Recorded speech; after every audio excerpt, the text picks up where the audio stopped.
Setelah sarapan pagi, dengan nada ketakutan anakku berkata, "Ibu, ayo cepat pergi dari rumah ini sekarang juga, kita dalam bahaya, Bu." Dengan perasaan ragu, namun penasaran aku menurutinya. Saat itu, aku syok tak menyangka mengetahui fakta mengejutkan. Ternyata, selama ini suami yang aku cintai adalah. Sebelum ceritanya dimulai, silahkan tulis di kolom komentar dari daerah mana saja teman-teman yang menonton cerita ini. Jangan lupa like dan subscribe agar channel ini bisa semakin berkembang dan bisa mempersembahkan cerita yang lebih menarik lagi. Aroma kopi hitam yang pekat menyatu dengan harum nasi goreng kampung yang baru saja matang, mengisi seluruh penjuru dapur mungil di rumah itu. Sinar matahari pagi menembus jendela, melukiskan garis-garis hangat di atas meja makan kayu, tempat Indira sedang menata 3 piring dengan cekatan. Gerakannya ringan, hampir seperti menari, diiringi senyum tipis yang tak pernah benar-benar lepas dari bibirnya selama beberapa bulan terakhir. Baginya, pagi seperti ini adalah sebuah keajaiban yang tak pernah ia kira akan bisa ia rasakan lagi. Setahun yang lalu, setelah kepergian Vino, setiap pagi adalah sebuah perjuangan untuk sekadar membuka mata. Dunia seolah kehilangan warnanya, dan dapur ini terasa dingin dan kosong. Namun, kini fajar seolah terbit untuk kedua kalinya dalam hidupnya. Fajar itu bernama Tony. "Selamat pagi, Ratu dan Tuan Putri di istana ini." Suara Tony yang berat dan hangat terdengar dari ambang pintu dapur. Pria itu sudah rapi dengan kemeja birunya, dasi yang sedikit longgar, dan senyum yang mampu meluluhkan sisa-sisa kesedihan di hati Indira. "Pagi, Paman Tony," sahut Naya riang. Gadis kecil berusia 7 tahun itu duduk manis di kursinya. Kakinya berayun-ayun di udara. Rambutnya yang dikuncir 2 bergoyang seirama gerakannya. Mata bulatnya yang dulu seringkali muram, kini kembali berbinar cerah setiap kali melihat Tony. Indira tersenyum, hatinya menghangat. "Pagi, Mas. Kopinya sudah siap." Tony berjalan mendekat, mengecup kening Indira dengan lembut sebelum duduk di samping Naya. "Wah, nasi goreng buatan ibu memang yang terbaik di seluruh dunia. Paman saja sampai tidak bisa tidur karena sudah tidak sabar ingin sarapan." Naya terkikik geli. "Paman bohong. Mana ada orang tidak bisa tidur karena nasi goreng?" "Ada dong. Paman orangnya," jawab Tony sambil mengedipkan sebelah matanya pada Naya, membuat gadis kecil itu tertawa semakin keras. Indira memandangi interaksi mereka dengan perasaan syukur yang meluap. Tony datang ke dalam hidupnya dan Naya 6 bulan setelah Vino tiada. Ia diperkenalkan oleh seorang teman sebagai konsultan bisnis yang baru pindah ke kota mereka. Awalnya, Indira menjaga jarak. Hatinya masih tertutup rapat, terkunci dalam duka yang mendalam untuk Vino, cinta pertamanya, ayah dari anaknya. Tapi Tony berbeda. Ia tidak pernah memaksa. Ia mendekat dengan sabar, seperti air yang tenang, perlahan-lahan mengisi celah-celah kosong di hatinya. Ia tidak mencoba menggantikan Vino, dan itulah yang membuat Indira akhirnya luluh. Tony mengerti posisinya. Ia menghormati kenangan tentang Vino, bahkan seringkali ia yang memulai cerita tentang betapa hebatnya Vino sebagai seorang ayah berdasarkan cerita-cerita Indira. Yang terpenting, Tony berhasil memenangkan hati Naya. Setelah kecelakaan tragis itu, Naya menjadi anak yang pendiam dan tertutup. Ia sering menangis dalam tidurnya, memanggil-manggil ayahnya. Indira sudah mencoba segalanya. Namun hanya kehadiran Tony yang mampu mengembalikan tawa ceria putrinya. Tony bisa menghabiskan waktu berjam-jam menemani Naya menggambar, merakit mainan, atau sekadar mendengarkan celotehannya tentang teman-teman di sekolah. Ia sabar, hangat, dan penuh perhatian. Melihat Naya kembali bahagia, adalah alasan terkuat bagi Indira untuk membuka hatinya dan menerima lamaran Tony 3 bulan yang lalu. Mereka menikah dalam sebuah upacara sederhana, memulai babak baru sebagai sebuah keluarga. "Naya, nasinya jangan diaduk-aduk terus, nanti dingin, loh," tegur Indira lembut, melihat putrinya lebih asyik bermain dengan sendok daripada makan. "Iya, Ibu," sahut Naya patuh, lalu mulai menyuap nasi gorengnya. Tony menatap Indira dari seberang meja. Tatapannya dalam, penuh dengan sesuatu yang Indira tafsirkan sebagai cinta dan kekaguman. "Kamu terlihat cantik sekali pagi ini, Ra." Pipi Indira merona. Bahkan setelah 3 bulan menikah, pujian tulus dari Tony masih sering membuatnya salah tingkah. "Mas Tony bisa saja. Aku serius. Aku adalah pria paling beruntung di dunia," kata Tony lagi. Kali ini, ia mengulurkan tangannya, menggenggam jemari Indira di atas meja. Genggamannya kuat dan menenangkan. "Terima kasih sudah memberiku kesempatan untuk menjadi bagian dari keluarga ini." Hati Indira terasa penuh. Pria di hadapannya adalah jawaban atas semua doanya. Ia adalah bukti bahwa Tuhan tidak pernah benar-benar meninggalkannya dalam kegelapan. Ia telah kehilangan Vino, belahan jiwanya, namun kini ia diberi kesempatan kedua untuk membangun sebuah rumah tangga yang utuh bagi Naya. Terkadang, rasa bersalah menyelinap masuk. Ia merasa seperti mengkhianati Vino. Tapi setiap kali melihat senyum Naya yang ditujukan pada Tony, Indira tahu ia telah mengambil keputusan yang benar. Kebahagiaan putrinya adalah segalanya. Setelah sarapan selesai, Tony membantu Naya memakai sepatunya. Sebuah ritual pagi yang selalu mereka lakukan. Indira memperhatikan dari ambang pintu, melihat bagaimana Tony berlutut, dengan telaten mengikat tali sepatu Naya yang kecil.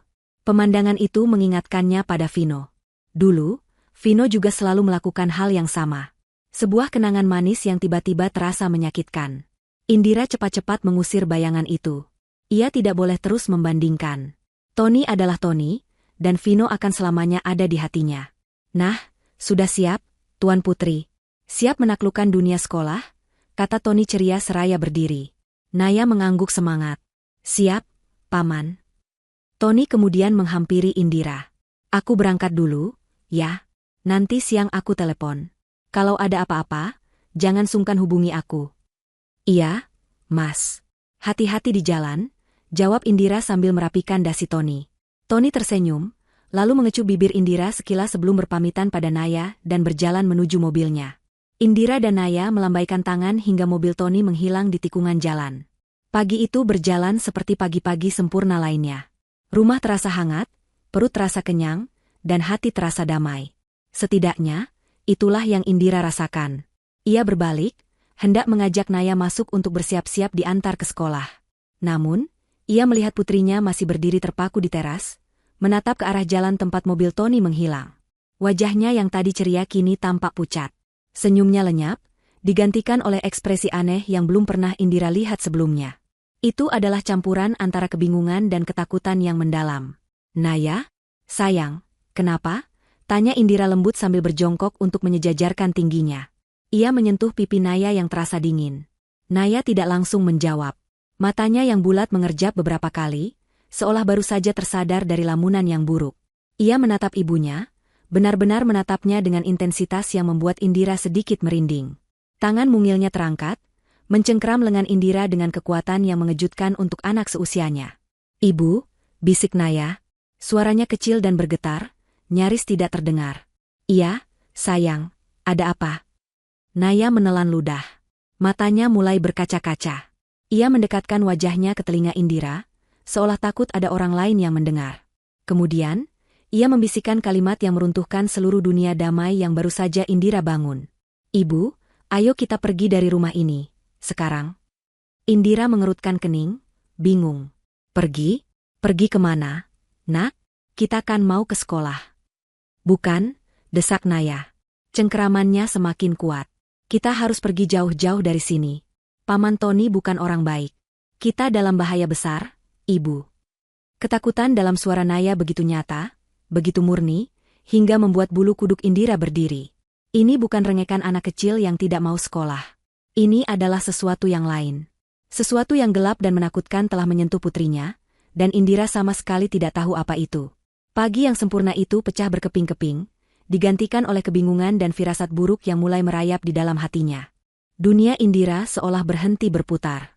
Kalimat terakhir Naya menggema di telinganya, berulang-ulang seperti kaset rusak. Bahaya. Paman Tony bukan orang baik. Kata-kata itu terasa begitu absurd, begitu mustahil, hingga bagian logis dari otaknya segera memberontak. Tony? Pria yang dengan sabar mengajar Naya bersepeda? Pria yang selalu membawakan bunga untuknya tanpa alasan? Pria yang telah menjadi sauh bagi keluarganya yang nyaris karam? Mustahil. Naya. Sayang, kamu bicara apa? Indira mencoba menjaga suaranya tetap tenang, meskipun jantungnya mulai berdebar tak karuan. Ia mengusap punggung putrinya, berharap sentuhannya bisa menenangkan kegelisahan aneh yang tiba-tiba muncul. Kamu mungkin mimpi buruk tadi malam, ya? Naya menggelengkan kepalanya dengan kuat. Air mata yang tadi hanya menggenang kini mulai jatuh membasahi pipinya. Naya tidak mimpi, Ibu. Naya dengar sendiri. Tadi malam, Naya dengar Paman Tony. Indira menarik napas dalam-dalam, mencoba memproses informasi itu. Dengar Paman Tony bicara? Sama siapa? Mungkin kamu salah dengar, Nak. Naya tidak salah dengar. Suara Naya sedikit meninggi, dipenuhi kepanikan. Tadi malam Naya haus, mau ke dapur. Terus Naya lihat lampu di ruang kerja ayah Vino menyala. Naya takut, jadi Naya intip dari celah pintu. Ruang kerja Vino. Ruangan itu sudah hampir setahun tidak tersentuh. Setelah Vino meninggal, Indira menguncinya rapat-rapat. Ia tidak sanggup masuk ke sana, tempat yang penuh dengan kenangan dan aroma khas suaminya. Tony pun sangat menghormati keputusannya. Ia tidak pernah sekalipun bertanya atau mencoba masuk ke ruangan itu. Mendengar Tony ada di sana tadi malam terasa sangat janggal. Paman Tony ada di dalam, lanjut Naya dengan suara gemetar. Dia bicara di telepon. Suaranya pelan, tapi marah. Dia bilang, Naya terisak, kesulitan melanjutkan kalimatnya. Indira memeluk putrinya erat. SSHH, tidak apa-apa, sayang. Coba ceritakan pelan-pelan sama ibu. Naya menyembunyikan wajahnya di bahu Indira. Dia bilang, aku sudah sabar menunggu setahun.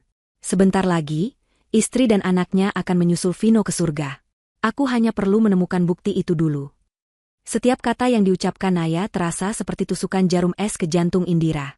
Menyusul Vino ke surga. Kalimat itu begitu mengerikan, begitu spesifik. Ini bukan sesuatu yang bisa dikarang oleh imajinasi seorang anak 7 tahun. Tapi akal sehat Indira masih berteriak menolak. Mungkin Naya salah dengar. Mungkin ia salah mengartikan. Tony tidak mungkin. Dia tidak mungkin monster seperti itu. Namun, ketika Indira menatap wajah putrinya yang basah oleh air mata dan pucat karena ketakutan murni, pertahanannya mulai goyah. Insting seorang ibu adalah kekuatan purba yang seringkali melampaui logika.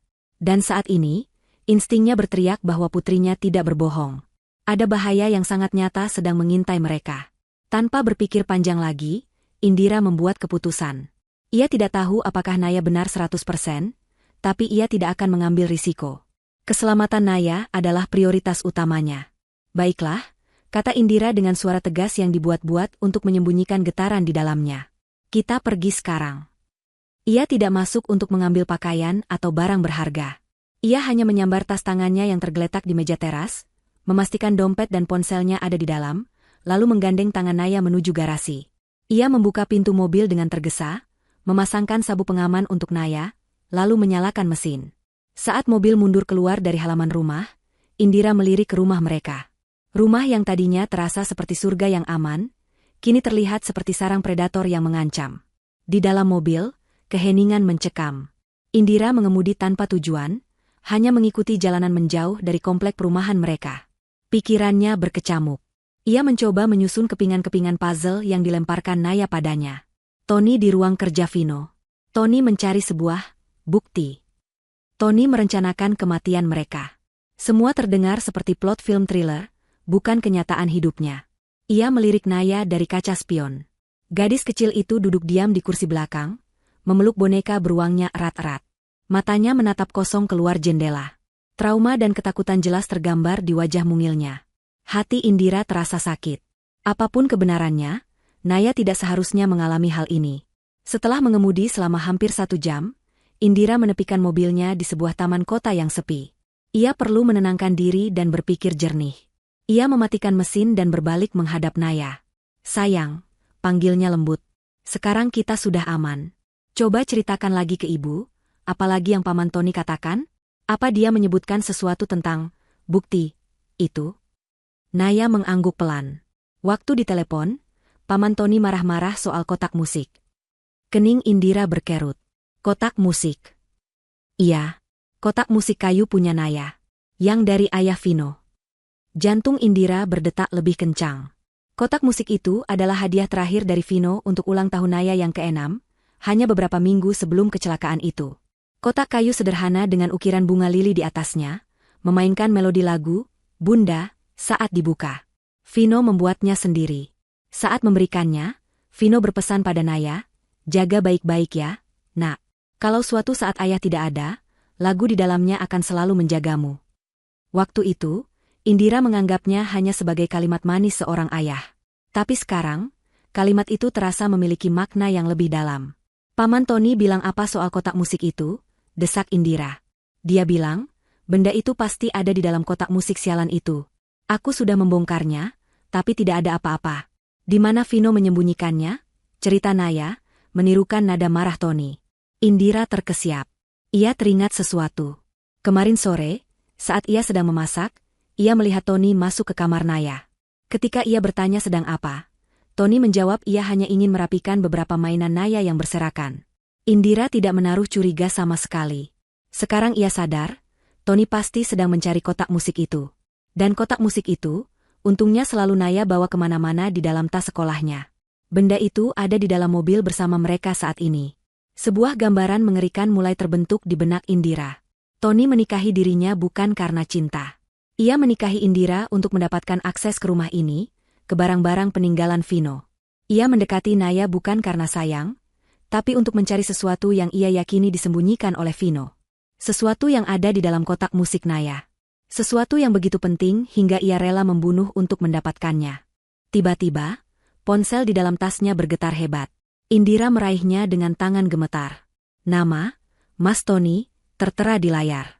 Keraguan dan ketakutan berperang di dalam dirinya. Haruskah ia menjawab? Dengan napas tertahan, ia menekan tombol hijau dan mendekatkan ponsel ke telinganya. Halo, sapanya, berusaha terdengar normal.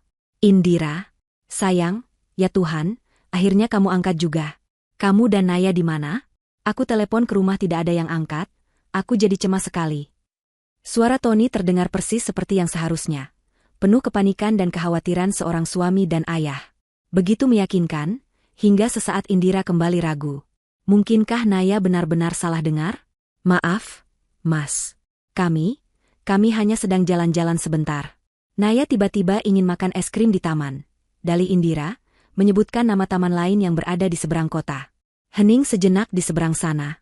Keheningan yang terasa terlalu lama, terlalu berat. Lalu, suara Tony terdengar lagi. Namun, kali ini ada yang berbeda. Semua kehangatan dan kepanikan dalam suaranya lenyap tak berbekas, digantikan oleh nada dingin yang membuat darah Indira terasa membeku. Jangan berbohong padaku, Indira. Itu bukan lagi pertanyaan atau permintaan. Itu adalah sebuah pernyataan yang penuh ancaman. Aku tahu kamu tidak di taman itu. Sekarang, dengarkan aku baik-baik. Lanjut suara dingin itu. Cepat pulang. Bawa Naya kembali ke rumah. Jangan membuatku melakukan sesuatu yang akan kita sesali. Jangan paksa aku menjemputmu dengan caraku sendiri. Klik. Panggilan terputus. Indira masih memegang ponsel di telinganya, terpaku. Topeng itu telah lepas. Monster yang dibisikkan Naya kini telah menunjukkan wujud aslinya melalui suara di telepon. Setiap kata yang diucapkannya adalah konfirmasi atas mimpi buruk yang baru saja dimulai. Mereka tidak aman. Mereka sedang diburu.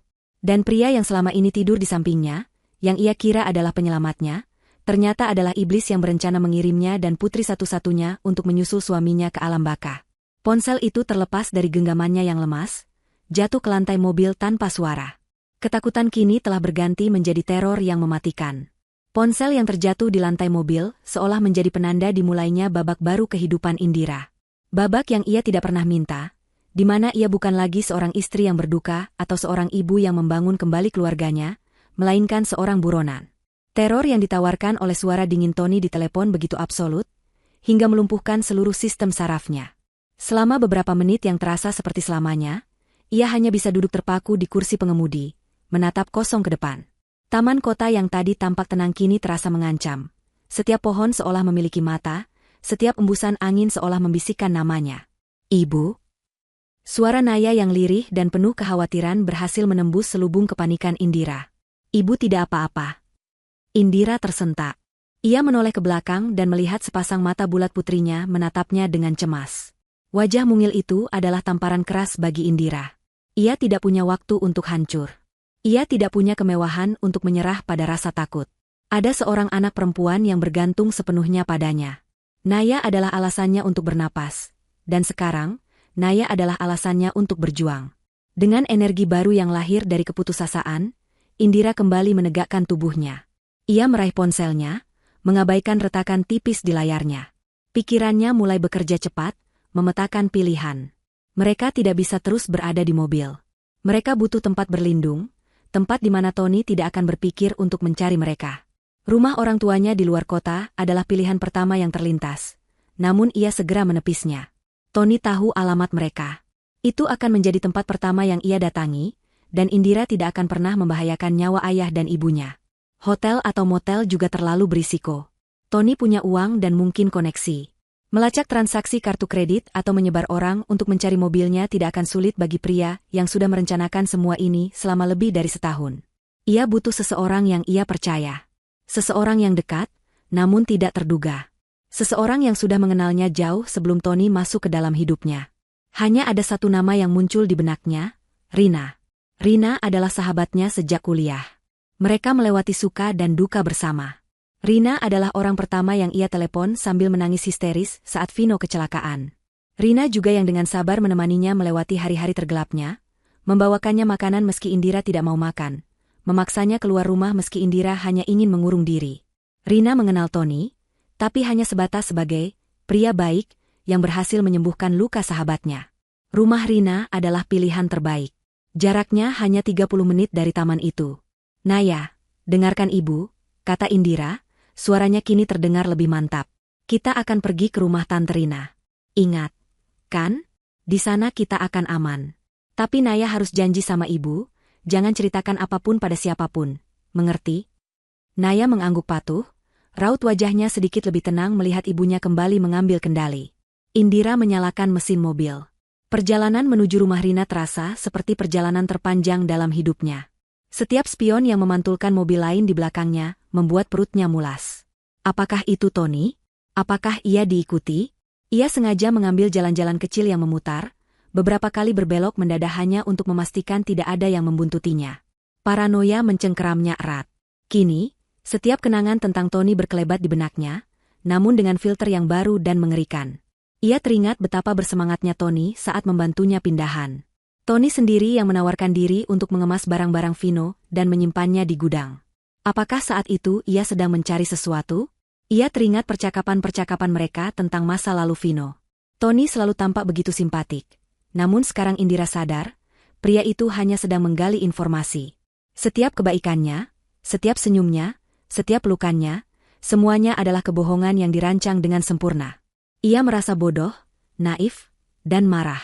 Marah pada Tony karena pengkhianatannya, dan marah pada dirinya sendiri karena telah membiarkan serigala masuk ke dalam kandang domba. Ketika akhirnya ia tiba di depan rumah Rina yang asri, Indira merasa sedikit lega. Ia memarkir mobilnya di garasi, berharap tidak terlihat dari jalan. Ia dan Naya bergegas menuju pintu depan. Rina membuka pintu dengan senyum lebar, yang langsung memudar begitu melihat kondisi sahabatnya. Indira? Naya? Astaga, kalian kenapa? Kamu pucat sekali, Ra?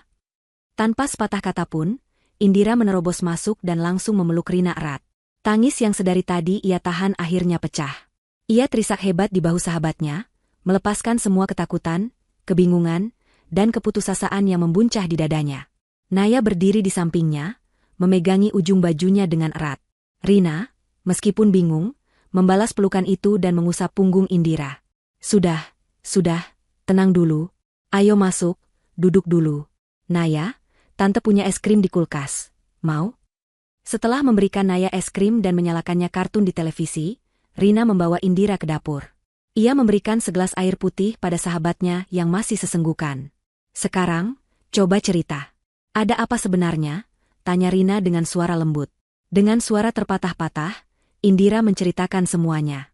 Dimulai dari bisikan Naya di teras rumah tadi pagi, cerita tentang Tony di ruang kerja Vino, percakapannya di telepon, kotak musik, hingga ancaman Tony yang mengerikan beberapa saat yang lalu. Rina mendengarkan dengan saksama, raut wajahnya berubah dari khawatir menjadi tidak percaya, lalu kembali khawatir. Ra, kamu yakin? Maksudku, Tony? Tony yang kita kenal? Pria itu terlihat sangat mencintaimu dan Naya. Mungkin Naya hanya salah dengar? Anak-anak kan imajinasinya suka berlebihan. Aku juga berpikir begitu awalnya. Rin, sergah Indira frustrasi. Aku juga berharap ini semua hanya mimpi buruk. Tapi telepon itu, caranya bicara padaku, itu bukan Tony yang ku kenal. Itu orang lain. Suaranya dingin, kejam, dan penuh ancaman. Aku merasakannya, Rin. Ketakutan Naya itu nyata. Melihat kesungguhan dan teror di mata sahabatnya, Rina akhirnya mengangguk. Oke, aku percaya padamu. Kita harus cari tahu siapa dia sebenarnya. Rina mengambil laptopnya dari kamar. Mereka duduk berdampingan di meja makan. Apa nama lengkapnya?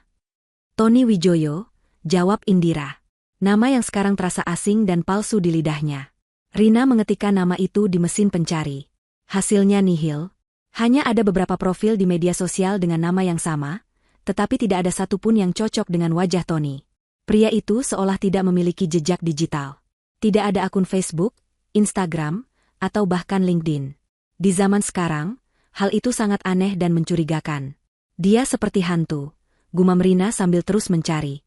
Dia bilang dia konsultan bisnis, kan? Tapi tidak ada satupun nama perusahaannya yang muncul. Indira berusaha mengingat-ingat. Dia bilang dia bekerja lepas. Kebanyakan kliennya dari luar kota. Sebuah kebohongan lain yang sekarang terdengar begitu jelas. Indira memejamkan matanya, mencoba menggali memorinya lebih dalam. Sesuatu yang berhubungan dengan Vino. Sesuatu yang mungkin ia lewatkan. Lalu ia teringat. Foto. Dulu, Vino sering menyimpan foto-foto acara kantor di sebuah folder khusus di akun media sosialnya. Akun yang sudah lama tidak Indira buka. Buka Facebook, Rin. Cari akun almarhum Mas Vino, pinta Indira. Rina segera melakukannya. Mereka masuk ke dalam album foto berjudul Kantor Kenangan. Di dalamnya ada puluhan foto dari berbagai acara, rapat, perayaan ulang tahun, hingga acara tahunan perusahaan. Mata Indira memindai setiap wajah di dalam foto-foto itu dengan cepat. Ia terus menggulir ke bawah, kembali ke tahun-tahun sebelumnya. Dan kemudian, ia menemukannya. Di sebuah foto dari acara perayaan ulang tahun perusahaan 5 tahun yang lalu, di barisan paling belakang, berdiri seorang pria kurus dengan seragam staf level rendah. Wajahnya lebih muda, tapi Indira mengenali tatapan matanya. Itu Tony. Ia tidak tersenyum seperti karyawan lainnya. Ia menatap lurus ke arah panggung, tempat Vino sedang berdiri menerima penghargaan sebagai karyawan terbaik tahun itu. Di wajah Tony muda, terlukis ekspresi yang membuat perut Indira mual. Itu adalah tatapan penuh iri, dengki, dan kebencian yang teramat dalam. Itu dia, bisik Indira, jarinya menunjuk ke layar laptop.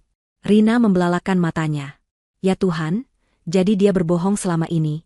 Dia bukan orang baru. Kepingan puzzle itu mulai menyatu, membentuk gambaran yang mengerikan. Tony bukan sekadar penipu. Ia adalah seseorang dari masa lalu Vino, seseorang yang menyimpan dendam. Tapi dendam karena apa? Indira terus menelusuri daftar teman di akun Vino, mencari nama-nama kolega lama yang mungkin masih ia ingat. Tiba-tiba, sebuah nama membuatnya berhenti. Pak Budi. Beliau adalah atasan sekaligus mentor yang sangat dihormati oleh Vino. Pak Budi sudah pensiun, tapi Indira masih menyimpan nomor teleponnya. Dengan tangan gemetar, Indira meraih ponselnya dan mencari kontak Pak Budi. Jantungnya berdebar kencang saat ia menekan tombol panggil. Setelah 3 kali dering, sebuah suara ramah yang sudah berumur menjawab di seberang sana. Halo, ini Budi. Selamat siang, Pak Budi. Maaf mengganggu, ini saya Indira, istrinya almarhum Vino.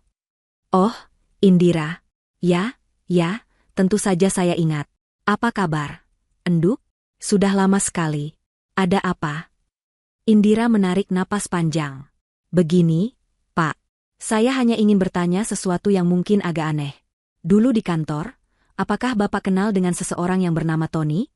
Tony Wijoyo? Hening sejenak di ujung telepon. Keheningan yang membuat Indira semakin cemas. Akhirnya, Pak Budi menjawab, dan nada suaranya berubah menjadi sangat serius. Tony, tentu saja saya ingat anak itu. Kenapa kamu bertanya tentang dia? Enduk? Ada masalah? Saya hanya perlu tahu, Pak, siapa dia sebenarnya? Pak Budi terdengar menghela napas berat. Dia salah satu staf junior di divisi pemasaran. Anak yang pintar, tapi licik. Beberapa tahun lalu, dia dipecat langsung oleh Vino. Dipecat? Karena apa, Pak? Karena ketahuan mencoba menggelapkan dana perusahaan dan mencuri data klien. Vino yang menangkap basah perbuatannya. Vino memberinya pilihan, dilaporkan ke polisi atau mengundurkan diri dan mengembalikan semua kerugian. Anak itu memilih pilihan kedua, tapi dia pergi dengan penuh dendam. Suara Pak Budi terdengar semakin prihatin. Indira, kenapa kamu tiba-tiba menanyakan ini? Jangan-jangan. Indira tidak sanggup menjawab. Air matanya kembali mengalir. Kebenaran itu kini begitu telanjang dan brutal. Pak Budi seolah mengerti. Indira, kamu harus hati-hati dengan orang itu. Dia bukan orang baik.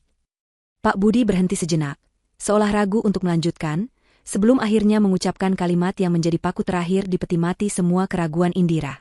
Dulu, setelah dipecat, Tony pernah bilang ke beberapa orang sambil mabuk, "Suatu hari nanti, semua yang dimiliki Vino, termasuk keluarganya, akan jadi milikku." Waktu itu kami semua menganggapnya hanya bualan kosong orang yang sakit hati.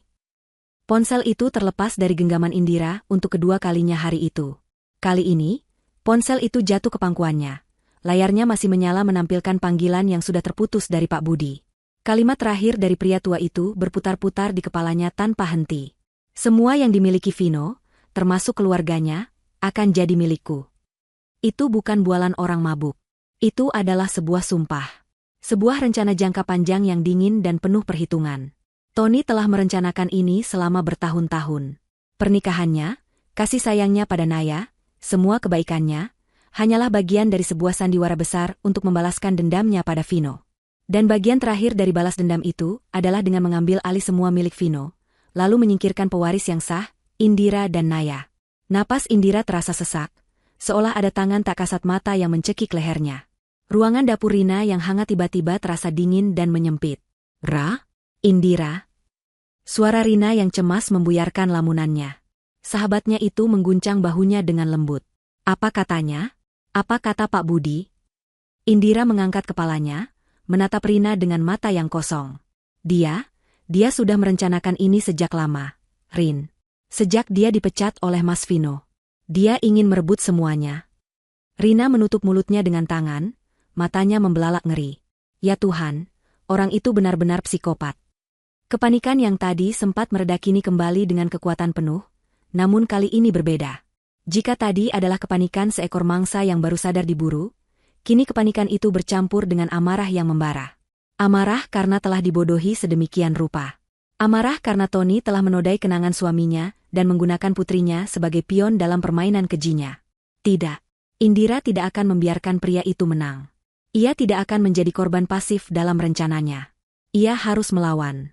Buktinya, desis Indira, matanya berkilat tajam. Tony mencari sebuah bukti yang disembunyikan Mas Vino. Bukti yang ada di dalam kotak musik Naya. Kita harus menemukannya lebih dulu. Ia segera bangkit, berjalan cepat ke ruang tengah tempat Naya masih asyik menonton televisi, seolah tidak menyadari badai yang sedang melanda kehidupan ibunya. Tas sekolah Naya yang berwarna merah muda tergeletak di sofa. Dengan tangan sedikit gemetar, Indira membukanya dan mengeluarkan sebuah kotak kayu persegi. Itu adalah kotak musiknya. Terbuat dari kayu jati yang dipernis halus, dengan ukiran bunga lili yang rumit di bagian tutupnya. Indira mengusap ukiran itu dengan ibu jarinya. Ia ingat betul bagaimana Vino menghabiskan waktu berminggu-minggu di garasi untuk membuat kotak ini. Tangannya yang biasanya sibuk dengan laptop dan dokumen, dengan telaten mengukir setiap kelopak bunga. Kotak ini bukan sekadar mainan, ini adalah curahan cinta terakhir Vino untuk putri mereka. Dan sekarang, benda penuh kenangan ini menjadi pusat dari sebuah konspirasi pembunuhan. Mereka membawa kotak itu kembali ke meja makan. Naya ikut mengekor di belakang, penasaran. "Ibu mau apa dengan kotak musik Naya?" "Tidak apa-apa, sayang.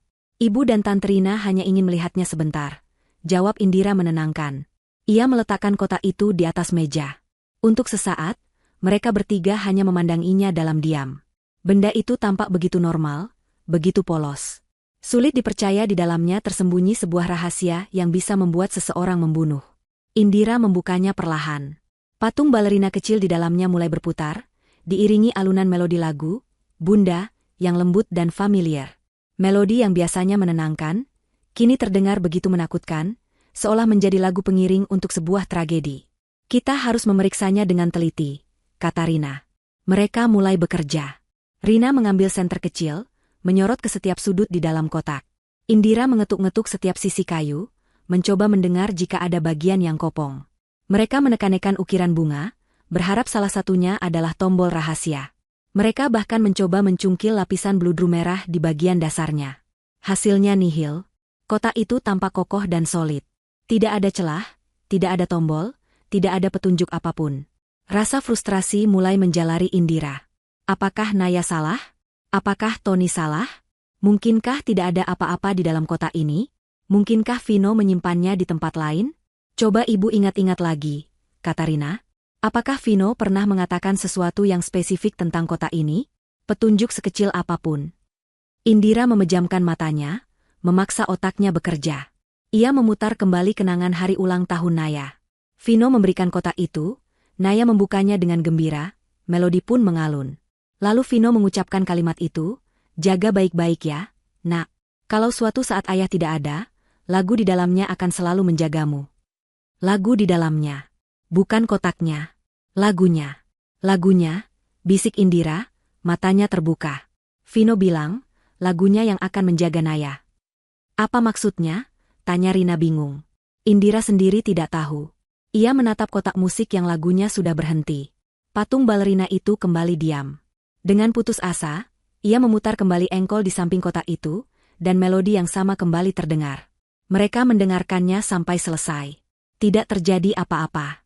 Naya, yang sedari tadi hanya memperhatikan dengan wajah bingung, tiba-tiba berkata, "Ayah tidak begitu caranya." Indira dan Rina serempak menoleh pada Naya. "Maksudmu, sayang?" tanya Indira. "Waktu ayah kasih kotak ini, ayah putar lagunya 3 kali. Terus, setelah lagunya berhenti, ayah putar engkolnya ke belakang sedikit. Katanya itu cara rahasianya," celoteh Naya polos. "Sebuah cara rahasia." Jantung Indira berdebar kencang. Itu dia. Petunjuk yang mereka cari.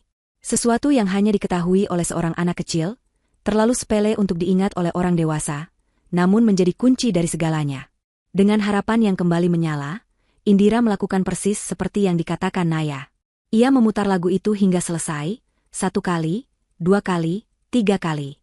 Setelah not terakhir dari melodi, "Bunda," memudar, ia menahan napas. Kemudian, dengan sangat hati-hati, ia memutar engkol itu ke arah sebaliknya, hanya 1/4 putaran. Terdengar bunyi, klik, yang sangat pelan, nyaris tak terdengar. Baik Indira maupun Rina menahan napas. Mereka saling berpandangan. Lalu, Indira melihatnya. Bagian dasar kotak yang tadi mereka coba cungkil, kini sedikit terangkat di salah satu sisinya, membentuk celah setipis rambut. Dengan ujung kukunya, Indira mengangkat lapisan bludru itu. Ternyata itu adalah sebuah penutup yang dibuat dengan sangat presisi. Di bawahnya, terdapat sebuah kompartemen rahasia yang dangkal. Isinya bukan dokumen atau perhiasan. Di dalamnya hanya ada 2 benda kecil. Sebuah kartu memori SD card berwarna hitam, dan secari kertas kecil yang terlipat rapi. Tangan Indira gemetar hebat saat ia mengambil 2 benda itu. Rasanya seperti menyentuh warisan terakhir dari suaminya. Dengan jantung berdebar di dada, ia membuka lipatan kertas itu. Kertas itu berisi tulisan tangan Vino yang sangat ia kenali. Tulisan tangan yang rapi dan tegas. Pesan terakhir dari pria yang sangat ia cintai. "Indira, cintaku. Jika kau membaca ini, artinya aku gagal melindungimu dari dia. Jangan percaya pada siapapun di sekitarku." Suara di dalam kartu ini adalah satu-satunya senjatamu untuk melindungi dirimu dan Naya. "Aku mencintaimu, selamanya. Vino." Air mata kembali membasahi pipi Indira. Namun kali ini bukan air mata ketakutan. Ini adalah air mata duka, rindu, sekaligus kekuatan. Vino tahu. Entah bagaimana, suaminya sudah tahu bahwa ia dalam bahaya. Ia tahu siapa musuhnya. Dan sebelum ia pergi, ia telah meninggalkan sebuah senjata terakhir untuk keluarganya. Senjata itu kini ada di genggaman Indira. Sebuah kartu memori kecil yang menyimpan suara kebenaran. Pesan terakhir dari Vino terasa seperti sebuah pelukan hangat sekaligus tamparan keras bagi Indira. Di satu sisi, ia merasakan kembali cinta suaminya yang begitu besar, sebuah cinta yang bahkan melampaui kematian untuk melindunginya. Di sisi lain, pesan itu adalah konfirmasi final dari mimpi buruk yang sedang ia jalani. Vino tahu ia dalam bahaya. Vino tahu siapa musuhnya, yang ia sebut sebagai dia. Dan kini, senjata terakhir peninggalan Vino, sebuah kartu memori seukuran kuku, tergeletak di telapak tangannya yang gemetar. Benda kecil itu terasa begitu berat, seolah menanggung beban kebenaran, keadilan, dan nyawa mereka. "Apa isinya?" bisik Rina, matanya tertuju pada kartu memori itu. "Menurutmu apa yang Vino rekam?" Indira menggeleng, tidak sanggup berbicara. Pikirannya melayang pada hari-hari terakhir sebelum kecelakaan Vino. Apakah suaminya tampak cemas? Apakah ada yang berbeda dari sikapnya? Indira mencoba mengingat, namun ingatannya kabur, tertutup oleh kabut duka yang tebal. Ia hanya ingat Vino menjadi sedikit lebih pendiam, seringkali tenggelam dalam pikirannya sendiri. Waktu itu, Indira mengira suaminya hanya lelah karena pekerjaan. Sekarang ia sadar, Vino sedang berada dalam pertarungan yang tidak ia ceritakan pada siapapun. Pertarungan yang pada akhirnya merenggut nyawanya.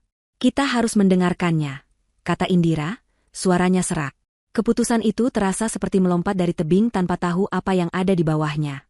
Ia tahu apapun yang ada di dalam rekaman itu akan menyakitkan, akan menghancurkan hatinya sekali lagi.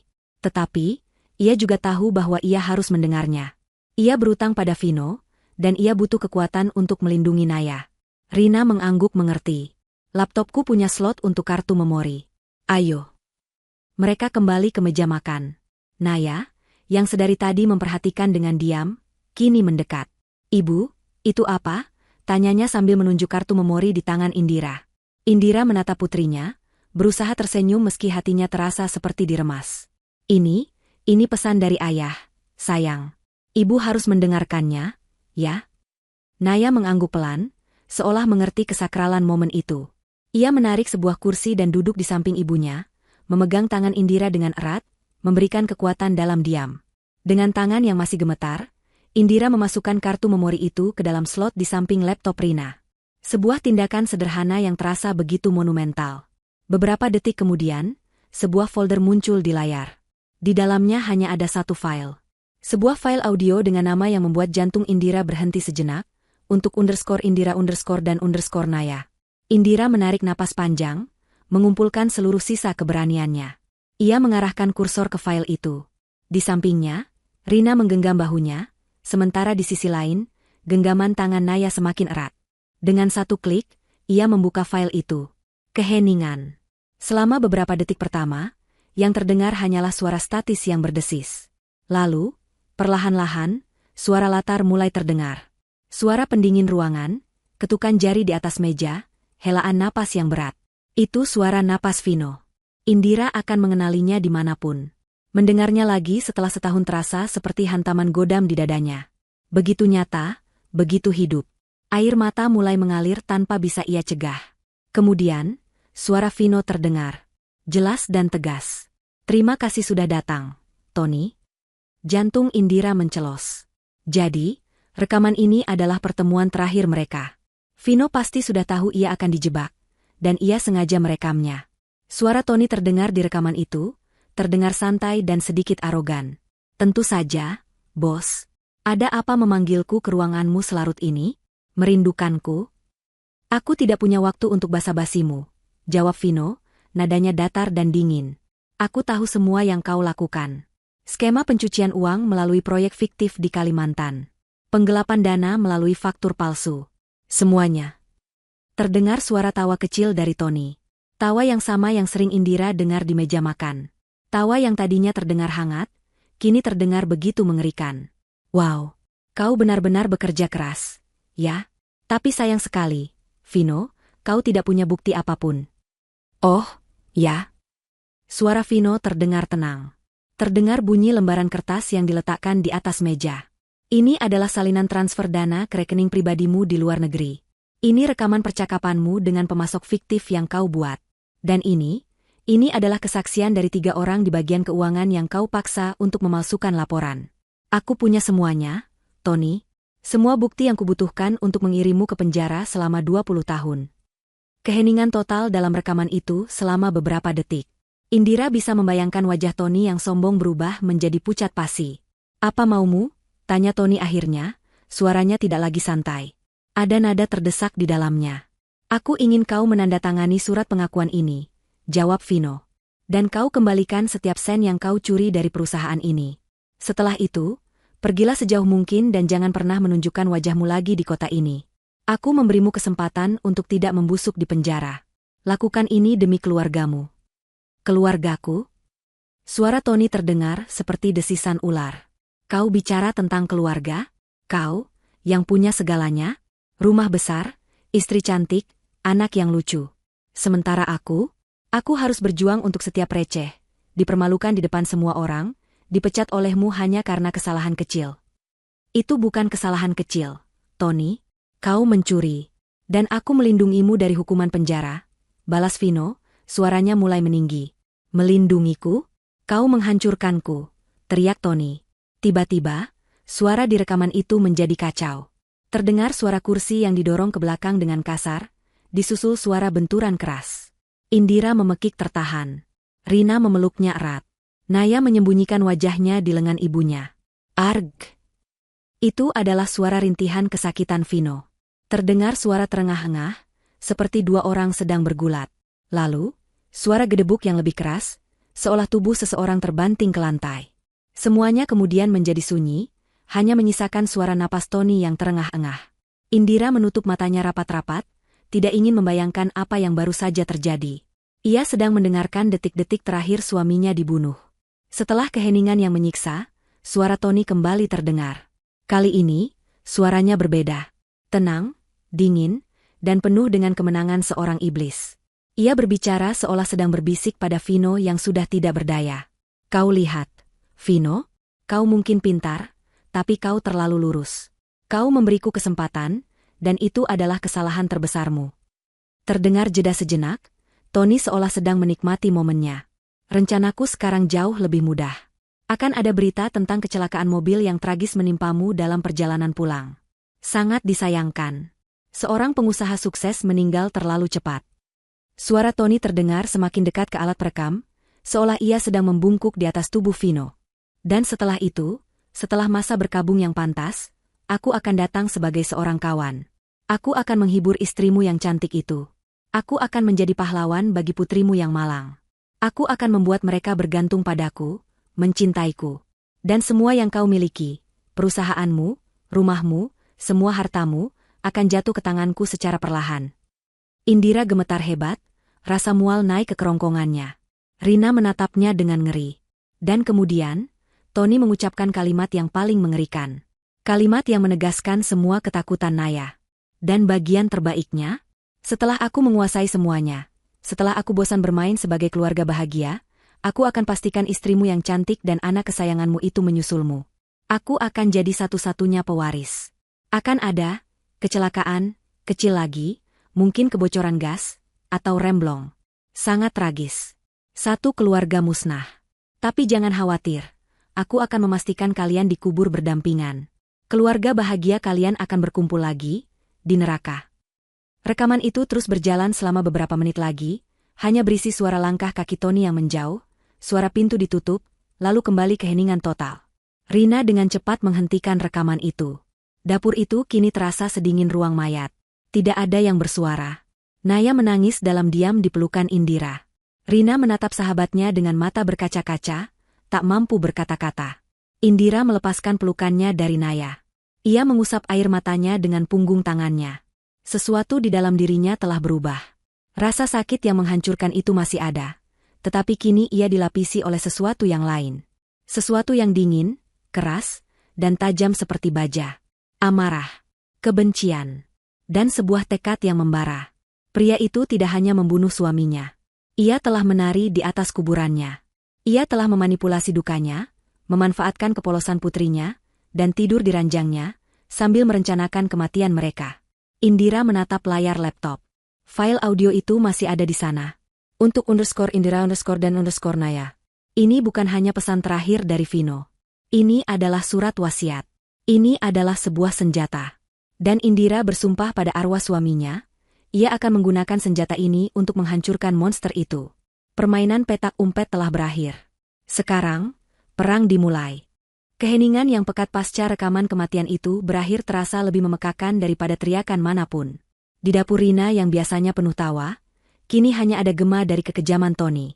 Indira, Rina, dan Naya duduk membeku, seolah rekaman itu telah menyedot semua udara dan kehangatan dari ruangan.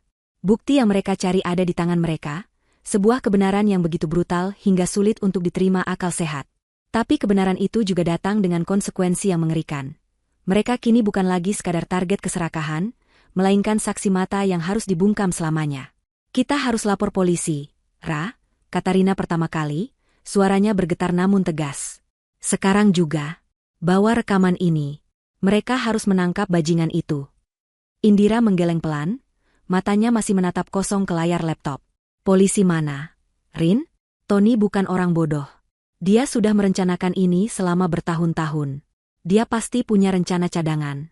Dia bisa saja punya orang di kepolisian. Dia kaya, dia bisa membayar siapa saja. Kita tidak tahu siapa yang bisa kita percaya. Pikiran Indira bekerja dengan cepat, didorong oleh adrenalin dan insting untuk bertahan hidup. Vino, dalam pesannya, menulis, "Jangan percaya pada siapapun di sekitarku." Itu berarti lingkaran pengaruh Tony mungkin lebih luas dari yang mereka bayangkan. Menyerahkan rekaman itu pada orang yang salah sama saja dengan menandatangani surat kematian mereka sendiri. Jadi apa yang harus kita lakukan? Tanya Rina cemas. Kita tidak bisa diam saja di sini. Dia tahu kalian kabur. Cepat atau lambat dia akan mulai mencarimu ke sini. Firasat buruk Rina terbukti lebih cepat dari yang diperkirakan. Saat ia berbicara, terdengar suara mobil yang melambat di depan rumahnya. Jantung Indira dan Rina serempak berhenti berdetak. Mereka bergegas ke jendela depan, mengintip dari balik tirai dengan hati-hati. Sebuah sedan hitam yang tidak mereka kenali berhenti sejenak di seberang jalan, sebelum akhirnya kembali melaju perlahan. "Apa itu dia?" bisik Rina panik. "Aku tidak tahu," jawab Indira, jantungnya berdebar kencang. "Mungkin hanya kebetulan. Tapi kita tidak boleh mengambil risiko." Rumah Rina yang tadinya terasa seperti benteng perlindungan, kini terasa seperti perangkap kaca yang rapuh. Mereka terekspos. Tony adalah seorang manipulator ulung. Mencari tahu alamat sahabat terdekat istrinya pasti bukan hal yang sulit baginya. Indira menarik Rina menjauh dari jendela. "Kita harus pergi dari sini. Sekarang." "Pergi kemana?" Indira terdiam. Pertanyaan itu menggantung di udara. Mereka tidak punya tujuan. Mereka terisolasi. Tony pasti sudah mengantisipasi pelarian mereka. Tiba-tiba, Rina teringat sesuatu. Televisi. "Coba kita nyalakan televisi. Mungkin ada berita, mungkin polisi sudah mengeluarkan pengumuman orang hilang." Rina meraih remote dan menyalakan televisi di ruang tengah. Ia mencari saluran berita lokal. Dan apa yang mereka lihat selanjutnya membuat darah mereka terasa lebih dingin. Di layar, terpampang wajah Tony yang tampak begitu sedih dan putus asa. Ia sedang berada di tengah-tengah konferensi pers dadakan di depan rumah mereka. Di belakangnya, beberapa mobil polisi terparkir. Sebuah tulisan berjalan di bagian bawah layar. "Pengusaha lokal mohon istri dan anaknya kembali. Diduga mengalami depresi berat." Tony menatap kamera dengan mata yang berkaca-kaca. Air mata buaya mengalir di pipinya saat ia berbicara dengan suara yang dibuat serak karena kesedihan. "Indira, sayangku, jika kau melihat ini, tolong pulanglah," katanya, suaranya bergetar. "Aku tahu kau masih sangat berduka atas kepergian Vino. Aku tahu beban ini sangat berat untukmu. Tapi melarikan diri seperti ini dan membawa Naya bukanlah jalan keluarnya. Aku mohon, pulanglah, sayang. Kita hadapi ini bersama. Naya membutuhkanmu, dan aku membutuhkanmu." Seorang wartawan bertanya, "Pak Tony, apakah ada tanda-tanda bahwa istri Anda mengalami gangguan psikologi sebelum ini?" Tony menghela napas berat, seolah enggan menjawab. "Saya tidak ingin membicarakan hal itu. Tapi ya, sejak kepergian suami pertamanya, kondisi mentalnya memang tidak stabil. Dia seringkali berbicara sendiri, kadang ia menjadi sangat paranoid. Saya hanya ingin dia mendapatkan pertolongan yang ia butuhkan. Saya sangat mencintainya. Saya hanya ingin keluarga saya kembali utuh." Indira menatap layar dengan mulut ternganga. Pria itu jenius. Jenius yang jahat. Dalam satu langkah, ia telah membalikkan keadaan. Ia bukan lagi pelaku, melainkan korban. Ia melukiskan Indira sebagai seorang wanita gila yang tidak stabil secara mental, seorang ibu yang membahayakan anaknya sendiri. Jika sekarang Indira muncul dan menuduh Tony sebagai pembunuh, siapa yang akan percaya padanya? Semua orang akan menganggapnya sebagai ocehan seorang wanita depresi yang berhalusinasi. Dia telah menghancurkan kredibilitas saksi utamanya, bahkan sebelum saksi itu sempat berbicara. "Bajingan," desis Rina penuh kebencian. Dia benar-benar memikirkan segalanya. Saat itulah ponsel Indira, yang tergeletak di meja, bergetar. Sebuah pesan masuk. Bukan dari nomor Tony, melainkan dari nomor yang tidak dikenal. Dengan perasaan ngeri, Indira membukanya. Pesan itu tidak berisi teks. Itu adalah sebuah gambar. Sebuah foto rumah Rina, yang diambil dari seberang jalan. Foto itu diambil dari sudut yang sama persis dengan posisi sedan hitam yang tadi berhenti. Foto itu baru saja diambil beberapa menit yang lalu. Di bawah foto itu, ada satu baris kalimat. "Permainan petak umpetnya menyenangkan. Tapi aku mulai bosan. Serahkan kartunya." Napas Indira tercekat di tenggorokannya. Dia tahu mereka ada di sini. Sedan hitam itu bukan kebetulan. Itu adalah mata-matanya.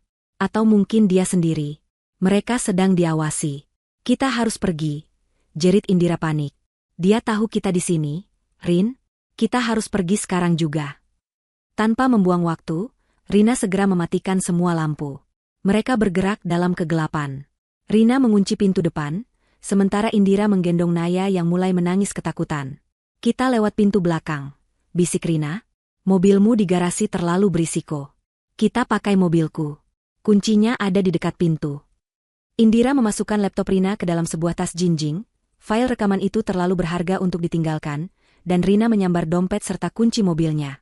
Mereka menyelinap keluar melalui pintu dapur menuju halaman belakang yang gelap. Udara malam yang dingin terasa menusuk kulit, menambah suasana mencekam. Setiap ranting yang patah di bawah kaki mereka terdengar seperti ledakan. Setiap bayangan pohon tampak seperti sosok Tony yang sedang menunggu. Mereka berhasil mencapai mobil Rina yang terparkir di jalan kecil di belakang kompleks. Dengan tergesa, mereka masuk ke dalam mobil. Rina menyalakan mesin sepelan mungkin dan melaju tanpa menyalakan lampu depan, hingga mereka berada beberapa blok jauhnya. Di dalam mobil yang melaju menembus kegelapan malam, Indira menoleh ke belakang, menatap rumah sahabatnya yang semakin menjauh.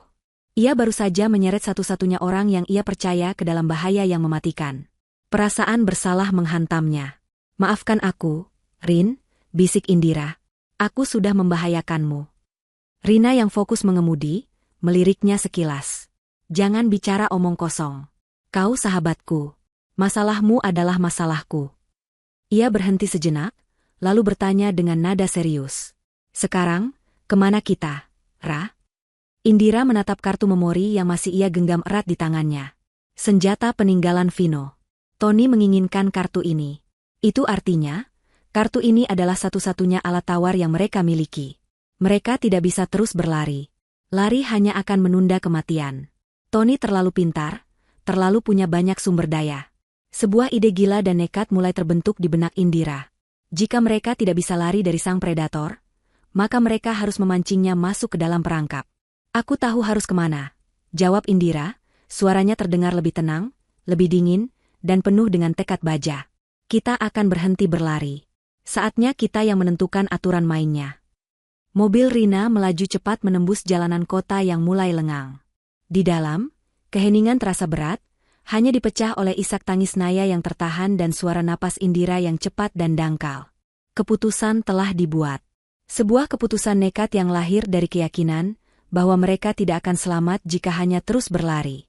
Tony terlalu cerdas, terlalu licik, dan jaring-jaring yang ia tebar terasa sudah mengepung mereka dari segala arah. Satu-satunya jalan keluar adalah dengan menghadapi laba-laba itu di sarangnya, dengan umpan yang ia paling inginkan. Kita butuh tempat untuk berpikir, Ra, kata Rina memecah keheningan, matanya awas menatap jalanan di depan dan kaca spion secara bergantian. Tempat yang aman dan anonim. Indira mengangguk, pikirannya sudah bekerja beberapa langkah ke depan. Cari motel kecil di pinggir kota. Yang tidak terlalu mencolok, yang pembayarannya bisa tunai. Aku masih punya cukup uang di dompet. Rina mengerti maksudnya. Transaksi elektronik apapun akan meninggalkan jejak yang bisa dilacak oleh Tony. Mereka harus menghilang dari peta, setidaknya untuk beberapa jam ke depan, untuk merencanakan langkah mereka selanjutnya. Setelah sekitar 45 menit berkendara menuju arah luar kota, mereka menemukan apa yang mereka cari. Sebuah motel tua bernama Wisma Melati, yang tampak sedikit usang, terjepit di antara deretan ruko yang sebagian besar sudah tutup. Tempat itu sempurna dalam ketidaksempurnaannya, terlalu sederhana untuk menarik perhatian siapapun. Rina memarkir mobilnya di bagian belakang gedung, di sudut yang gelap. Indira dengan cepat membayar satu kamar untuk satu malam dengan uang tunai, menggunakan nama palsu. Kamar motel itu sendiri terasa menyesakkan. Dindingnya bercat kusam, udaranya pengap berbau disinfektan murah, dan hanya ada satu ranjang besar dengan sprei yang sudah menipis. Ini adalah dunia yang sangat berbeda dari rumah mereka yang nyaman, sebuah pengingat brutal tentang seberapa jauh mereka telah jatuh hanya dalam waktu kurang dari 12 jam. Rina segera menutup tirai jendela yang tipis, sementara Indira menidurkan Naya di ranjang. Gadis kecil itu akhirnya tertidur karena kelelahan, wajahnya yang damai masih menyisakan jejak air mata. Melihat putrinya, Gelombang amarah baru kembali membakar semangat Indira. Ia melakukan semua ini untuk Naya. Untuk masa depan Naya yang bebas dari bayang-bayang monster itu. Baiklah, kata Indira, suaranya pelan namun mantap. Ia duduk di kursi kayu yang reot, berhadapan dengan Rina yang duduk di tepi ranjang. Di antara mereka, di atas meja kecil, tergeletak laptop Rina. Kita punya senjatanya. Sekarang kita butuh sekutu. Pak Budi, sahut Rina langsung. Dia terdengar sangat prihatin di telepon. Dia percaya padamu. Dia orang yang paling mungkin bisa membantu. Indira setuju. Pak Budi adalah satu-satunya jembatan ke masa lalu Vino yang masih bisa ia percaya. Beliau adalah sosok ayah. Seorang pria dari generasi yang masih memegang teguh kehormatan dan kebenaran. Dengan tangan yang kini lebih stabil, Indira kembali menghubungi nomor Pak Budi. Indira, jawab Pak Budi langsung. Suaranya terdengar cemas. Saya dari tadi mengkhawatirkanmu. Kamu baik-baik saja? Saya dan Naya aman untuk sementara, Pak, jawab Indira. Tapi saya butuh bantuan. Bantuan yang sangat besar. Katakan saja apa yang bisa Bapak bantu, enduk. Apapun. Indira menarik napas dalam-dalam, lalu ia menceritakan semuanya secara detail. Tentang isi rekaman itu, tentang pengakuan Tony atas pembunuhan Vino, tentang rencananya untuk membunuh Indira dan Naya, tentang bagaimana Tony memfitnahnya di televisi, dan tentang bagaimana mereka sekarang sedang diburu. Di seberang telepon, Pak Budi mendengarkan tanpa menyela. Indira bisa mendengar napasnya yang tertahan, sesekali terdengar geraman marah yang pelan. Setelah Indira selesai bercerita, keheningan menyelimuti selama beberapa saat sebelum Pak Budi akhirnya berbicara. Suaranya kini terdengar keras dan penuh amarah. Kurang ajar anak itu. Beraninya dia. Vino sudah memberinya ampun, tapi dia malah membalasnya dengan cara sekeji ini. Ia berhenti sejenak, menenangkan dirinya. Baik, Indira. Dengarkan Bapak baik-baik. Kamu sudah benar dengan tidak langsung pergi ke polisi. Di tingkat ini, kita tidak tahu siapa kawan siapa lawan. Tapi Bapak kenal seseorang. Namanya Heru. Dia sekarang menjabat sebagai kepala unit reserse kriminal. Dia orang lama, polisi jujur yang tidak bisa dibeli. Bapak akan hubungi dia sekarang. Bapak akan jelaskan situasinya. Tapi dia butuh bukti itu. Saya tidak akan menyerahkan bukti ini begitu saja, Pak, kata Indira tegas. Tony terlalu licik. Dia bisa saja punya pengacara hebat yang memutarbalikkan fakta. Saya tidak mau ada celah sedikitpun baginya untuk lolos. Saya mau dia tertangkap basah. Pak Budi terdiam, seolah mencerna keberanian baru dalam suara Indira. Apa rencanamu? Dan di sanalah, di dalam kamar motel yang pengap itu, sebuah rencana berbahaya mulai terbentuk. Indira menguraikan idenya, memancing Tony ke sebuah pertemuan dengan iming-iming kartu memori itu. Mereka akan memilih lokasi, waktu, dan aturan mainnya. Mereka butuh tim dari Pak Heru untuk menyadap pertemuan itu dan menangkap Tony setelah ia kembali mengakui kejahatannya. Ini sangat berbahaya, enduk, kata Pak Budi ragu. Kamu akan menempatkan dirimu sebagai umpan. Saya sudah menjadi umpan sejak saya menikah dengannya, Pak, jawab Indira dingin. Setidaknya kali ini, saya yang memegang tali pancingnya. Setelah diskusi panjang dan menegangkan, Pak Budi akhirnya setuju. Beliau berjanji akan segera menghubungi detektif Heru dan mengatur semuanya. Beliau akan menelepon kembali dalam 1 jam dengan instruksi selanjutnya. 1 jam penantian itu terasa seperti setahun. Indira dan Rina mondar-mandir di kamar sempit itu, pikiran mereka dipenuhi berbagai skenario terburuk. Bagaimana jika Pak Heru tidak percaya? Bagaimana jika Tony tidak mengambil umpannya? Bagaimana jika sesuatu berjalan salah? Tepat 1 jam kemudian, telepon berdering. Itu Pak Budi. Sudah beres, katanya tanpa basa-basi. Pak Heru percaya. Dia marah besar setelah mendengar ceritanya. Dia akan membentuk tim kecil yang terdiri dari orang-orang kepercayaannya. Sekarang, tugasmu adalah memancing harimau itu keluar dari kandangnya. Atur waktu dan tempatnya. Beritahu Bapak, dan tim Pak Heru akan siap di sana. Jantung Indira berdebar kencang. Inilah saatnya. Ia menatap Rina, yang memberinya anggukan penguat. Lokasinya, kata Indira perlahan, mengingat-ingat detail dari suara latar rekaman Vino. Suara debur ombak, peluit kapal yang sayup-sayup terdengar. Gudang tua di area pelabuhan. Gudang nomor 7. Itu adalah gudang pertama yang disewa perusahaan Mas Vino saat merintis usaha. Tony pasti tahu tempat itu. Tempat itu punya banyak kenangan, dan sekarang akan menjadi saksi akhirnya. Baik. Gudang nomor 7, ulang Pak Budi. Kapan? Malam ini. Pukul 11, jawab Indira. Ia tidak ingin memberi Tony banyak waktu untuk berpikir atau menyelidiki. Semakin cepat, semakin baik. Bapak akan sampaikan. Hati-hati, Enduk. Kami semua akan menjagamu, kata Pak Budi sebelum menutup telepon. Sekarang bagian tersulit. Indira harus menelepon sang monster. Ia mengambil ponsel sekali pakai yang baru saja mereka beli, bersama kartu perdana baru di sebuah kios kecil.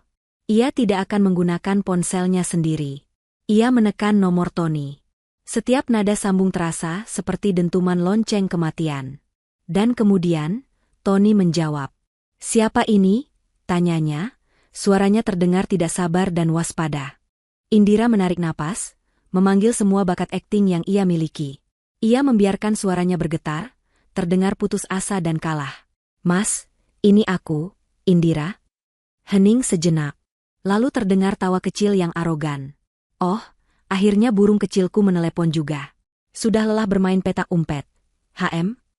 Aku menyerah, Mas, isak Indira, membiarkan air mata buaya mengalir di pipinya. Aku tidak bisa lari lagi. Kau menang. Aku akan berikan apa yang kau mau. Pilihan yang sangat bijak, jawab Tony, nadanya penuh kemenangan. Aku tahu cepat atau lambat kau akan sadar. Di mana kartunya? Ada padaku. Aman, jawab Indira. Temui aku. Aku akan berikan padamu. Setelah itu, biarkan aku dan Naya pergi. Aku mohon. Tentu, jawab Tony dengan nada merendahkan. Katakan di mana. Indira menyebutkan lokasi dan waktunya. Gudang nomor 7 di pelabuhan. Pukul 11 malam ini. Jangan bawa siapapun. Tony kembali tertawa. Kau yang menentukan aturannya sekarang? Lucu sekali. Tapi baiklah, aku suka tempat itu. Punya nilai sentimental. Bukan? Tempat di mana bos lamaku yang malang itu membuat kesalahan terakhirnya. Perut Indira terasa mual mendengar kata-katanya. Tapi ia harus bertahan.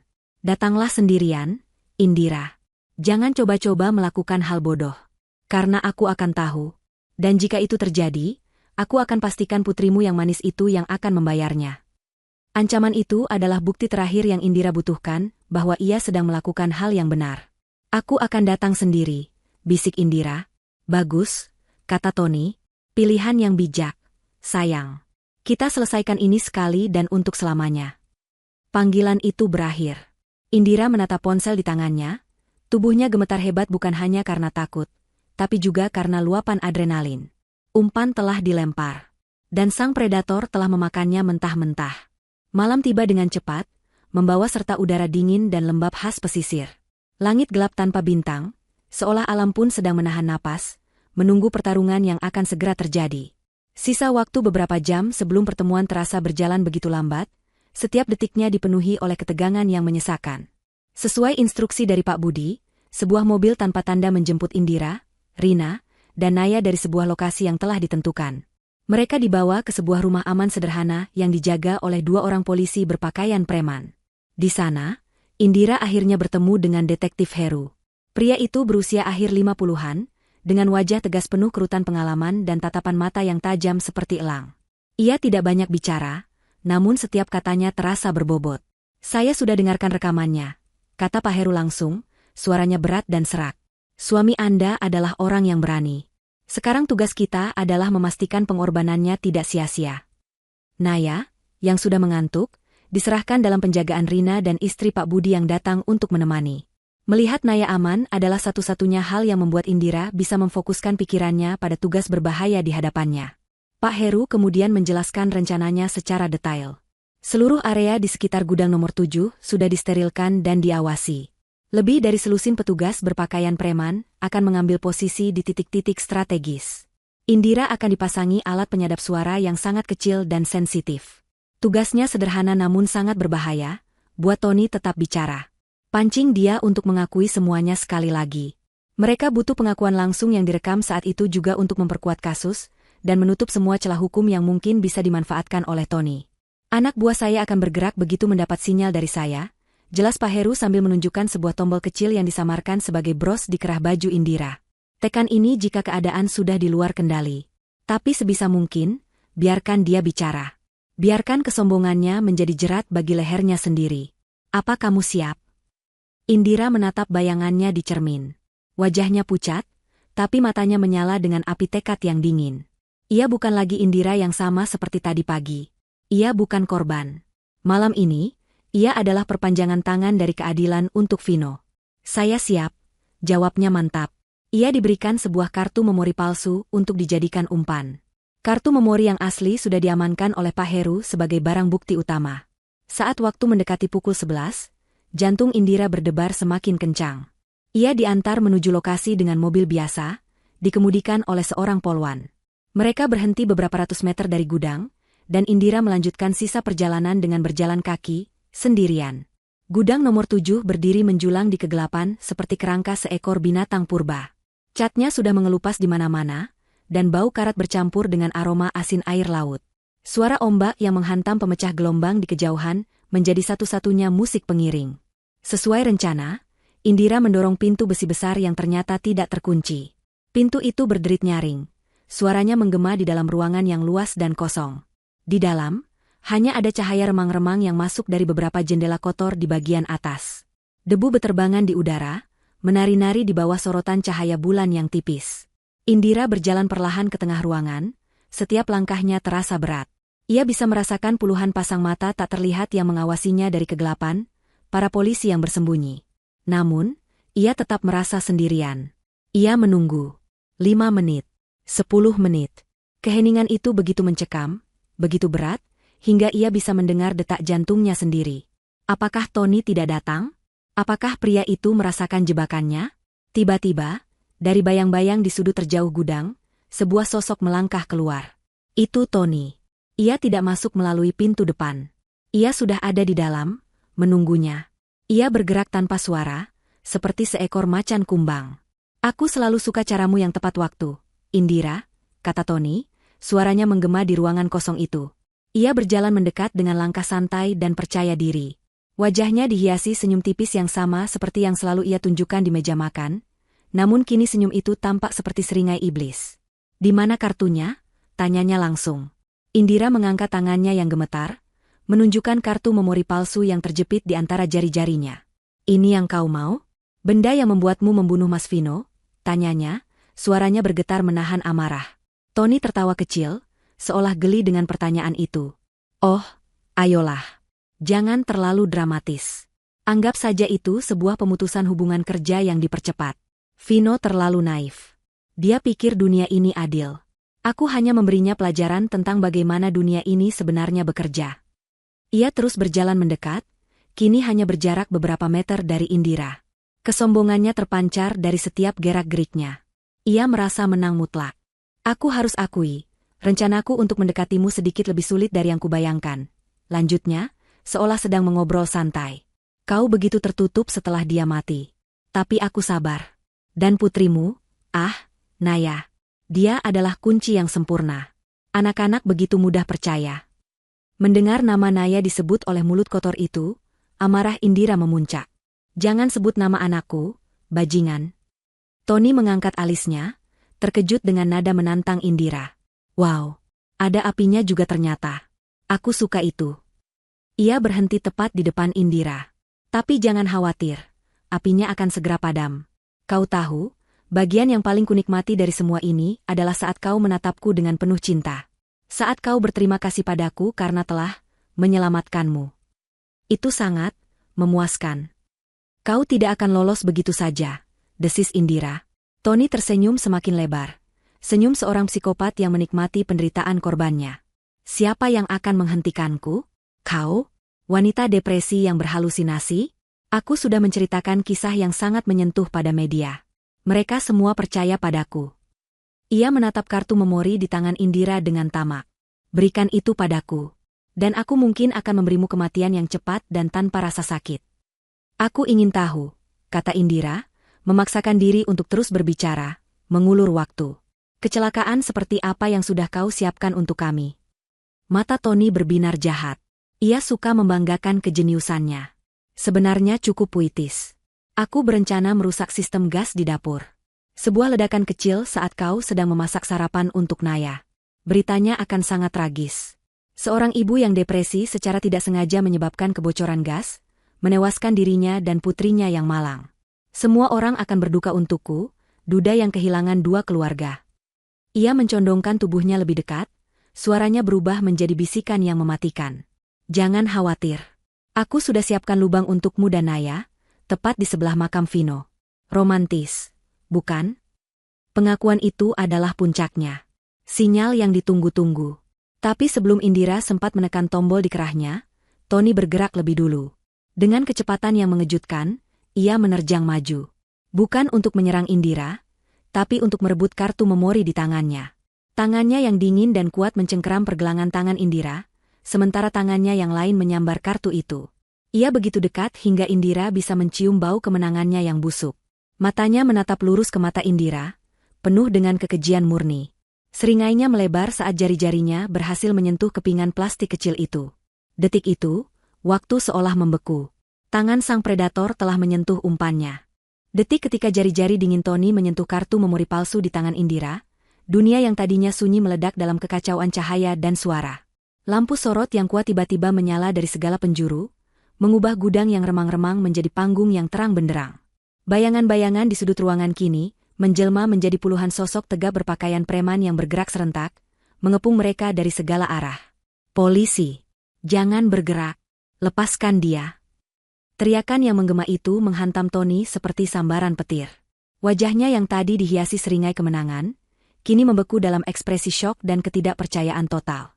Matanya melesat ke segala arah, dari para petugas yang menodongkan senjata, ke wajah Indira yang menatapnya dengan dingin, lalu ke kartu memori di tangannya.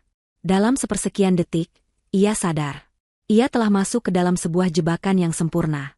Kesombongannya menguap, digantikan oleh amarah seekor binatang buas yang terpojok. Ia meraung frustrasi dan dengan gerakan kilat, ia menarik Indira, menjadikannya tameng manusia. Lengan kirinya melingkar erat di leher Indira, memutus pasokan udaranya. Tangan kanannya mengeluarkan sebuah pisau lipat kecil dari sakunya, dan ujungnya yang berkilauan ia tempelkan di leher Indira. Mundur! Semuanya mundur! Teriak Tony, matanya liar dan merah. Atau wanita ini mati. Para petugas polisi, termasuk detektif Heru yang kini sudah melangkah maju, serentak berhenti. Situasi berubah dari penyerbuan menjadi penyanderaan yang menegangkan. Tenang, Tony, kata detektif Heru, suaranya dalam dan tenang, mencoba meredakan situasi. Sudah berakhir. Jangan memperburuk keadaan. Berakhir?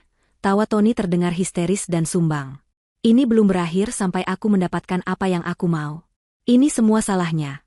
Teriaknya sambil mengencangkan cengkeramannya pada Indira, menunjuk ke arahnya dengan dagunya. Dia seharusnya tetap menjadi istri bodoh yang penurut. Dan Vino yang memulai semua ini. Dia yang menghancurkan hidupku. Indira terbatuk, berjuang untuk mendapatkan napas.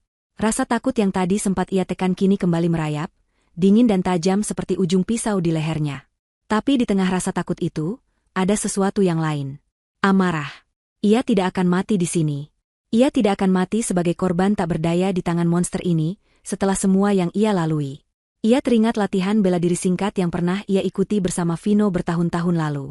Instruktur itu berkata, saat diserang, jangan panik. Manfaatkan elemen kejutan. Serang titik terlemahnya. Saat Tony sedikit melonggarkan cengkeramannya untuk berteriak lagi pada polisi, Indira melihat kesempatannya. Dengan sekuat tenaga, ia menginjak punggung kaki Tony dengan tumit sepatunya. Tony mengerang kesakitan dan refleks sedikit membungkuk. Pada saat yang sama, Indira menyikutkan lengannya ke belakang, menghantam perut Tony dengan keras. Kombinasi serangan itu membuat cengkeraman Tony di lehernya sedikit mengendur. Hanya sedikit, tapi itu sudah cukup.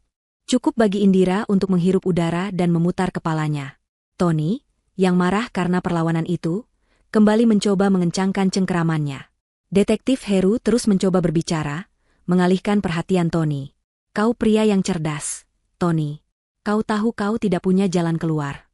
Menyakitinya tidak akan membantumu. Diam, bentak Tony. Matanya kini hanya fokus pada Indira, penuh dengan kebencian murni. Kau akan mati bersamaku, Indira. Saat itulah Indira teringat pada bros kecil di kerahnya. Tombol panik yang sekaligus menjadi alat penyadap. Bentuknya seperti bunga lili kecil yang terbuat dari logam.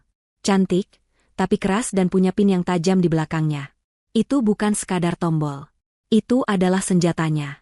Dengan gerakan cepat yang didorong oleh adrenalin, ia meraih bros itu. Tony mengira ia mencoba menekan tombol panik, dan ia menyeringai. Percuma. Mereka tidak akan berani menembak selagi kau ada di tanganku. Tapi Indira tidak menekannya. Ia merenggut bros itu dari kerahnya, membaliknya di dalam genggamannya sehingga pin yang tajam mencuat di antara jari-jarinya.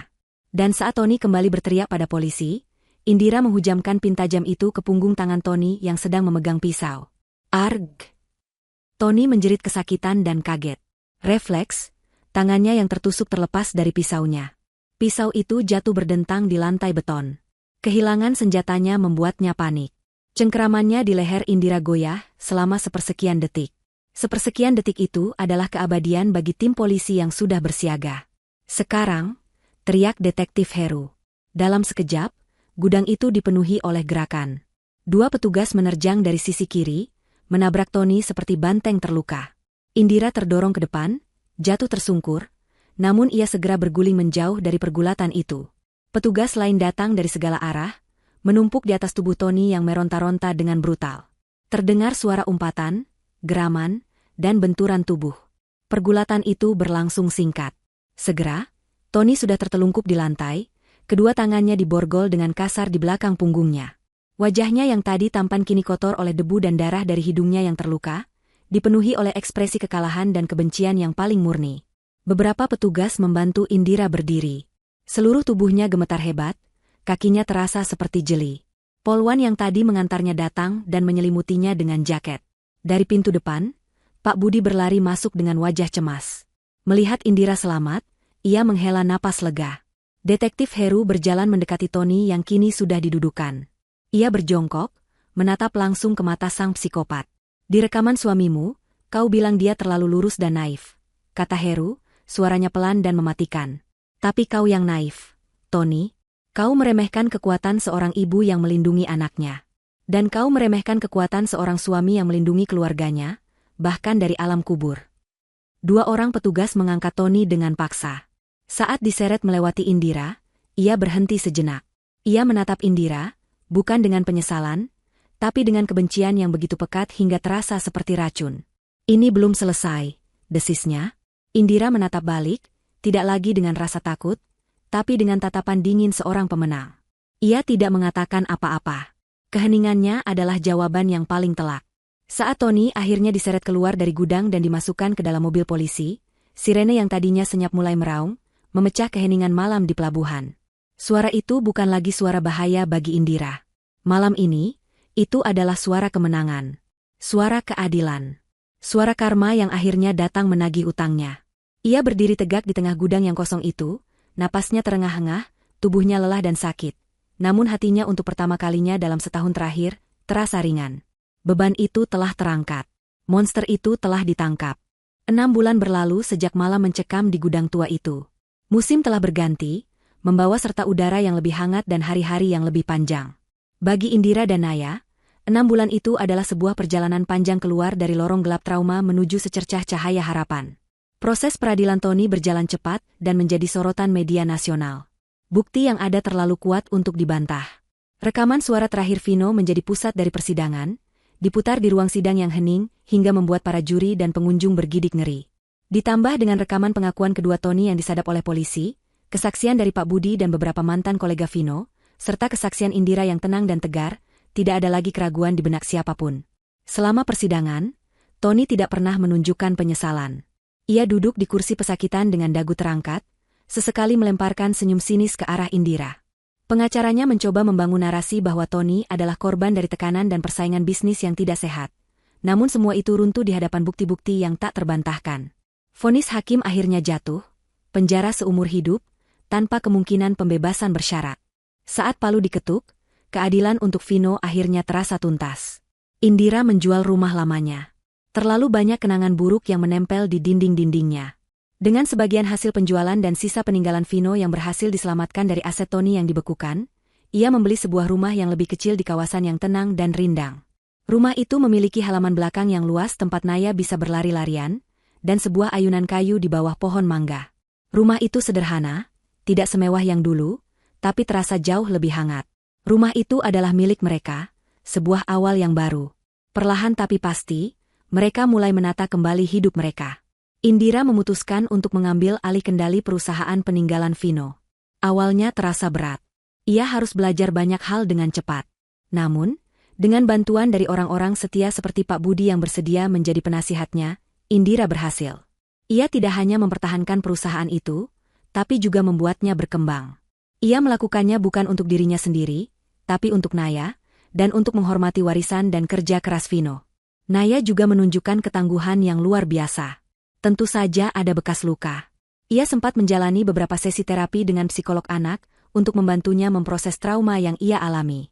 Malam-malam pertama di rumah baru, ia sering terbangun karena mimpi buruk. Tapi Indira selalu ada di sana untuk memeluknya, meyakinkannya bahwa monster itu sudah pergi untuk selamanya dan tidak akan pernah bisa menyakiti mereka lagi. Perlahan, tawa ceria Naya kembali memenuhi hari-hari mereka. Ia kembali menjadi anak perempuan berusia 7 tahun yang lincah, yang suka menggambar pelangi dan mengejar kupu-kupu. Hubungan Indira dengan Rina menjadi lebih erat dari sebelumnya. Mereka bukan lagi sekadar sahabat, melainkan saudara. Rina sering datang berkunjung, membawa serta canda tawa dan kue-kue buatannya, memastikan bahwa Indira tidak pernah merasa sendirian. Keluarga Pak Budi pun menjadi seperti kakek dan nenek bagi Naya. Mereka adalah keluarga baru yang lahir dari krisis, diikat oleh kesetiaan dan kasih sayang yang tulus. Di suatu pagi di akhir pekan yang cerah, Indira mengajak Naya pergi ke suatu tempat. Mereka membawa seikat bunga lili putih kesukaan Vino dan kotak musik kayu yang menjadi saksi bisu perjuangan mereka. Mereka tiba di sebuah pemakaman yang terawat rapi dan berjalan menuju sebuah nisan marmer sederhana dengan ukiran nama, Vino Aditama. Ini adalah pertama kalinya Indira kembali ke sini sejak persidangan selesai. Ia berjongkok di samping makam, membersihkan beberapa helai daun kering yang jatuh di atasnya. Naya berdiri di sampingnya, memeluk kotak musik itu dengan erat. "Hai, Mas," bisik Indira, suaranya lembut. Angin sepau-sepau meniup rambutnya. "Kami datang. Maaf